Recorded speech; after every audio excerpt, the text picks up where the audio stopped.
Natagpo ang patay at may indikasyong pinahirapan ng isang lalaki sa gilid ng Porac exit sa SCTEX sa Pampanga. Wala itong salawal at puno ng sugat at pasa.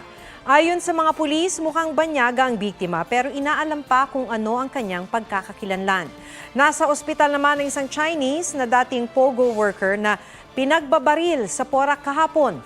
Nag-apply daw ang biktima ng trabaho sa Facebook at sinabihang susunduin siya sa Pasay para ipamedical sa Clark.